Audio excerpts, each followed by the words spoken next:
Last night in Etobicoke, I couldn't get to sleep till 1 in the morning because the AC in my guest house can be a little loud sometimes. Oh yeah, and the movie was scary too. What's going on, guys? I'm Tyler, and to continue my series of 2021 TIFF reviews, I'm here to let you know that Last Night in Soho is no perfect movie. And it revolves around a fashion design student named Ellie, played by Thomasin McKenzie, who, through various circumstances, begins to experience visions of a nightclub singer living in the 60s, played by Anya Taylor-Joy. But even though they start off glamorous and nostalgic, as she spends more time in these visions, they become a hell of a lot more horrific and start following her everywhere, which leads her to start investigating why before she begins to lose her grip on reality. Now, normally when you hear reviewers talk about the works of Sam Raimi or Jordan Peele, or even when they talk about it in interviews, one thing that's commonly brought up is how horror and comedy actually have the same cinematic techniques but are used for completely different reasons, and that is absolutely the case with Edgar Wright here. He surprised me so much in spades because he features a lot of fast-paced techniques that you wouldn't associate with horror, like whip pan transitions or quick cut editing or matching scene transitions, compared to horror films where at their best they draw out the suspense and tension by lingering on uncomfortable moments for longer periods of time through the camera work and the editing. But that's not to say Edgar Wright never slows down or draws out anything in his films. Usually his slowest moments are long take master shots that are filmed in a 360 angle to give it that sense of energy. And sure enough, one of my favorite moments in the film, one that got me truly invested, was a 360 long take of Anya Taylor-Joy dancing in a nightclub with a guy.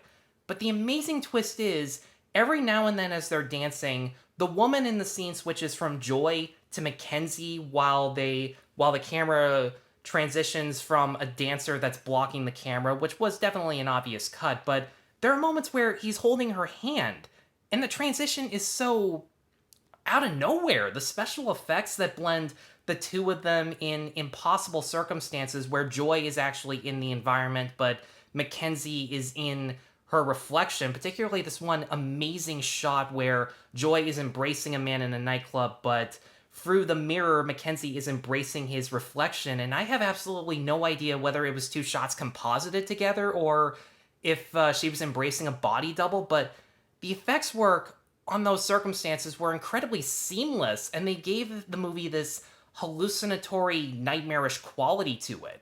The whip pans and quick cutting that I mentioned before, too, also add a lot of tension and a sense of urgency for McKenzie to get the fuck out of the situation as quickly as possible, where the camera will start in one disturbing set of imagery and then it'll quickly pan over to the next, which becomes even more disturbing, and so on and so forth. Particularly that one nightmare sequence that's in all of the promo pictures, that's in all the trailers, where McKenzie has her arm covered.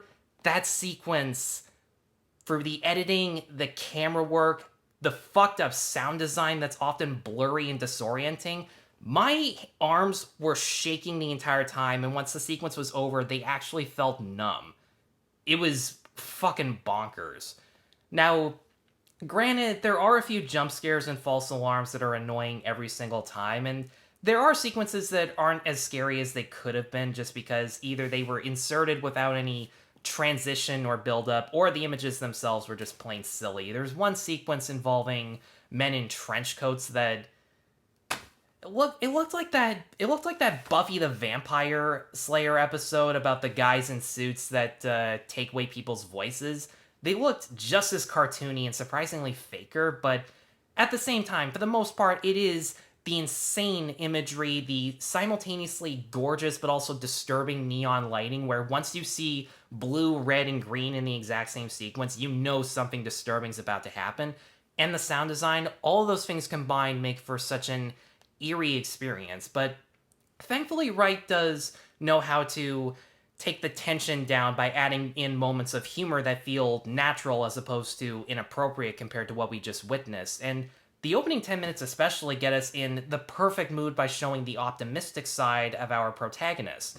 How much she loves the 60s culture based on these movie posters that she reenacts in front of the mirror, or a vinyl collection that transitions into one hell of a soundtrack that also goes back and forth from lifting our spirits up to making a scene even more disturbing because the optimistic tone deliberately does not mesh with what Mackenzie is experiencing. Which reminds me, this actually might be the best performance Thomasin McKenzie has ever given. And she already has a bright career in the future ahead of her already. Even if she didn't have that good of a character arc, she still did a fantastic job at conveying terror through her amazing facial expressions. She never went full on over the top. Every time she screamed or looked at something with pure horror, she absolutely nailed it. But it is the character arc that does get us to sympathize for her, because no matter where she goes, she constantly feels like an outsider based on her preference for 60s culture. She finds the fashion and the music, as I just mentioned before, a lot better in the past than the present, which is absolutely true. Pardon my French, but EDM, dubstep, anything electronic, 80% of it sucks. Sorry, but I'm not. So, naturally, most of her modern classmates all find her too old-fashioned or nerdy. So once she begins to experience the visions, it doesn't even matter if she's just an observer. She instantly clicks with it and feels as if she has a connection, to the point where the visions almost become an addiction that definitely influences her confidence when she's trying to deal with these incredibly bitchy roommates that she has. Honestly, they were a little over the top in terms of how they started to pick on her, but at the same time, they made you feel the exact same way you were supposed to. But yeah, the visions become an addiction until they keep happening, and she quickly realizes that as bullshit as the trends that we're obsessed with nowadays, back in the past it was a hell of a lot more dangerous, especially for someone in her position. And if you've even witnessed any of the shit that she has, you know, let alone experienced, you know that it's something you can't completely erase without reaching out for someone for help. But that actually is the one thing that she and Anya Taylor-Joy, who is also terrific, have in common. They're both in a dark place in life, but they're so afraid of letting people in. Even the people who are reaching out saying, I'm here, I'm the only one who can help you, so maybe you should start, like, helping me out here by letting me in on your secrets. But they bottle up their emotions out of fear that no one can help them, and then in the process, all it does is make the scenarios even more and more harmful towards them. I really love the cautionary tale that Edgar Wright was going for in terms of the subject matter, but one thing that didn't click with me was the way that he and his co-writer, Krysty Wilson-Cairns, I don't know how to pronounce that last part, I was not a fan of how they decided to tackle the social commentary when it wasn't a horror film, when it was just a plain old comedy drama. I'm just gonna flat out say this, almost every guy in this movie, with one or two exceptions, mainly the guys who have more than one line in the film, they're in one scene. I should make that clear, yeah. If most of the guys are in this for one scene and one scene only, just to be a womanizing pig. Which, look, if you're gonna say, well, that happens a hell of a lot more often than you've seen or you'd like to give it credit for, don't get me wrong. At a pub where a lot of guys get shit-faced, at a college campus where really everyone's a pig, which that's the one thing about the college scenes. It doesn't matter if you're a guy or a girl, you're still a dick in some aspect. Look, in a bar, college campus, or the fucking 60s, I absolutely believe that. There's no question. If anything, that's actually what makes the 60s atmosphere simultaneously gorgeous but also terrifying. It's the outlook for the costume and set design that is remarkable compared to the actual behavior of the citizens. That part definitely worked, but fucking everywhere Thomasin McKenzie goes, except for her grandma's house, there is a guy who makes it abundantly clear that he wants to get in her pants. And preachy moments like that nearly slip into Black Christmas territory, but the movie does wisely make it clear through the actions of Ellie's roommates and Ellie and Anya Taylor-Joy in particular, based on some of the questionable choices they make, the film's not as one-sided as it could have been. And thankfully, there is a horror movie boyfriend played by an actor whose name I'm just going to put here because there's no point in trying to butcher that. He did a great job and was a great character for one specific reason.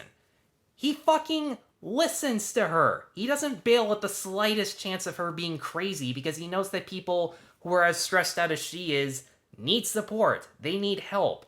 And as convenient as his support may be, because there are one or two scenarios where admittedly I can't see anyone coming back to her after that, but in any case, it actually made him feel like a fleshed out character. It made him feel like a human, as opposed to a cheap trope. So, that part was definitely nice. And in the long run, the subject matter is going to make you uncomfortable whether you like the film or not, whether you agree or disagree with its assumptions on how to resolve these issues, but at the exact same time, Last Night in Soho as a psychological horror is a creepy as hell cautionary tale about how dangerous it is to refuse help or to just abandon all hope and help whatsoever, thanks to Edgar Wright's, as per usual, stylish, energetic, and ambitious direction that works in two different tones at once, and in a great way. Anya Taylor-Joy and Thomasin McKenzie's central performances are fantastic. Dame Diana Rigg, in her final performance ever, steals every scene that she's in. Chung Chun-hoon, who did the cinematography for It and for some of Park Chan-wook's films, still knows how to create a creepy and eerie atmosphere, and it was just one hell of a roller coaster. It's easily the best movie I've seen at TIFF this year. It's one of the best I've seen all year, and for that reason, I'm going to give Last Night in Soho a 4.5 out of 5. Guys, thanks as always for watching. If you have seen Last Night in Soho at the festival, let me know in the comments below what you thought of it. Be sure to stay tuned for more TIFF reviews, and be sure to like and subscribe. Take care.